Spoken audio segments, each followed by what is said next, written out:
జిల్లా పరిషత్ ఉన్నత పాఠశాల అమలపాడు ప్రధానోపాధ్యాయులు అలాగే ఉపాధ్యాయులు విద్యార్థులందరూ కూడా భారత 75వ రాజ్యాంగ దినోత్సవ శుభాకాంక్షలు.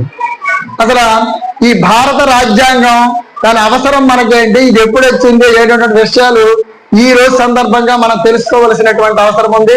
అలాగే సాంఘిక శాస్త్ర ఉపాధ్యాయులుగా మేము, అలాగే సాంఘిక శాస్త్రం చదువుతున్నటువంటి విద్యార్థులుగా మీరందరూ కూడా అసలు సాంఘిక శాస్త్రానికి రాజ్యాంగ దినోత్సవానికి ఏంటి సంబంధం అనేటువంటి ముఖ్యమైనటువంటి విషయాలు మనం తెలుసుకోవాల్సిన అవసరం ఉంది.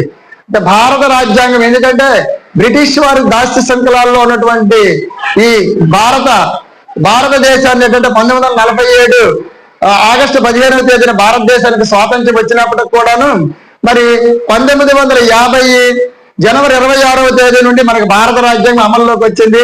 మరి అప్పటే ఎందుకు అమలు చేశారంటే ఈ రాజ్యాంగ పరిషత్ ఏర్పాటు చేయడము, దాంట్లో ఈ రాజ్యాంగ రచన చేయడానికి కొంతకాలం పడ్డం, దాని మూలకంగా మనం 1949 నవంబర్ 26వ తేదీన రాజ్యాంగాన్ని ఆమోదించారు.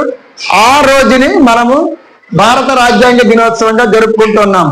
అది ఇక్కడ మనం గమనించవలసింది ఏంటంటే ఎందరో త్యాగదనులు ఎన్నో త్యాగాలు చేసి భారతదేశానికి స్వాతంత్ర్యం తీసుకొచ్చారు, భారత రాజ్యాంగాన్ని నిర్మించారు, భారత రాజ్యాంగానికి కొన్ని విలువలు వాటన్నింటినీ కూడా కొన్ని రాజ్యాంగ సూత్రాలు ముఖ్య లక్షణాలు ఏర్పాటు చేశారు.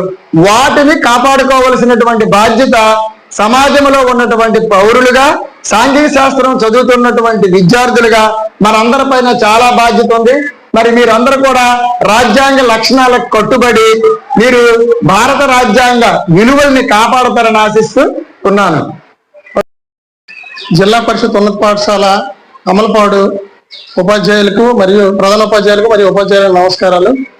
ఈరోజు ఒక ప్రత్యేకమైన దినంగా మనం చెప్పుకోవచ్చు. ఎందుకంటే భారతదేశానికి మనకు మనం పరిపాలించుకునే ఒక రాజ్యాంగబద్ధమైన ఒక విలువలతో కూడినటువంటి నియమ నిబంధనలతో కూడినటువంటి ఒక సంపుటిని ఏర్పాటు చేసుకోవడం జరిగింది. దాని ద్వారా మన రాజ్యాంగం అనేది ఎన్నో రకాల ఆదర్శాలు, నియమాలు, సూత్రాలు వీటన్నిటికి అనుగుణంగా తయారు చేయబడింది. ఇది గతతరమే కాకుండా వర్తమానమే కాకుండా భవిష్యత్ తరానికి కూడా ఎంతో అనుసరించదగినది, ఆదర్శనీయమైనది.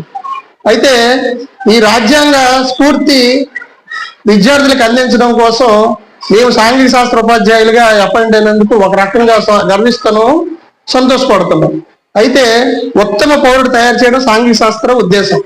అదేవిధంగా రాజ్యాంగ విలువలతో పాటు రాజ్యాంగ విలువలు పాటించినప్పుడు ఉత్తమ పౌరుడు ధర్మోడు కదా అతనే ఆడే తయారవుతాడు. కాబట్టి ఇది ఒక సువర్ణ అవకాశంగా భావిస్తున్నాం.